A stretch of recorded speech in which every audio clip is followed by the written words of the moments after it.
Баршаңызға сәлем достар, қалдарыңыз қалай? Бүгін мен сіздермен медовик тортының рецептісімен бөлісемін. Каналыма тіркеліп лайк басуды ұмытпаңыздар. Бұл рецепт өте дәмді болып шығады және де өте тез дайындалады. Ең алдымен ыдысымызға жұмыртқамызды саламыз, оның үстіне қант салып жақсылап араластырамыз. Оның үстіне еріген жұмсақ сары майымызды саламыз. Менде сары май морозиліктен шыққан, сондықтан қатты ерімеген. Бірақ біз қазір водяной баняда ерітеміз, сондықтан ештеңе етпейді. Жақсылап араластырып, үстіне мед саламыз, 2 ас қасық. Оны да тағы да жақсылап араластырып, үстіне сүт құямыз. Сүттің температурасы маңызды емес. Медтарыңыз натуральны болған жақсы, сол кезде торттарымыздың дәмі ерекше дәмді болады. Қайнап тұрған суымыздың үстіне осы массамызды ерітеміз.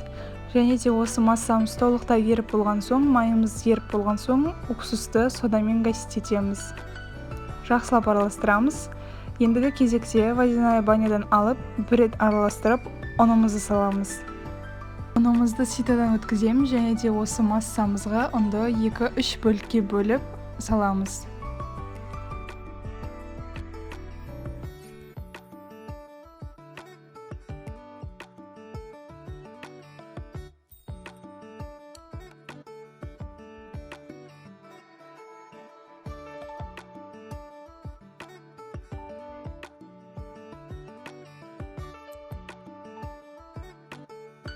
Массамыз осындай қою болып шығу керек. Енді холодильникке 2-3 сағатқа қойып аламыз. Біздің тестамыз дайын болды. Енді осыны жаямыз.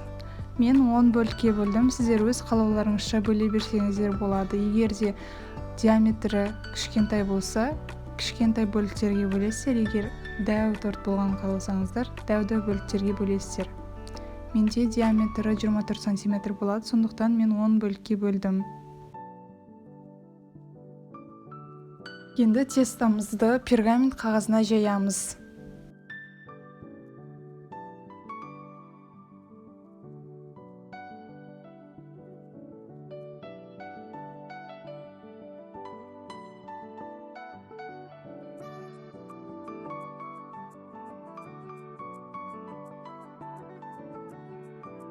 Қамырымызды жаямыз және де пісіп шыққан соң керекті диаметрімізді кесіп аламыз.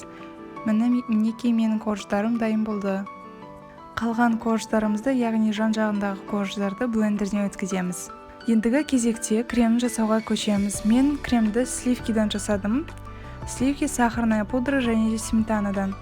Сіздер өз қалауларыңызша жасасаңыздар болады. Кремнің медовик тортына кремнің кез келген түрі кете береді, үйлесе береді. Заварной крем, сметанный крем, творожный крем барлығы үйлесе береді. Пломбир кремі де үйлеседі. Креміміз дайын болып қалды. Енді корждарға жағып шығамыз. Корж, крем, солай барлығын жинап шығамыз.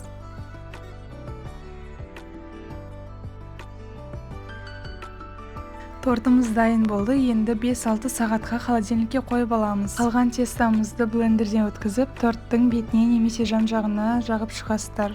Мінекей біздің тортымыз дайын болды. Өте дәмді, өте нәзік болып шығатын медовый торт. Барлықтарыңызға ас болсын.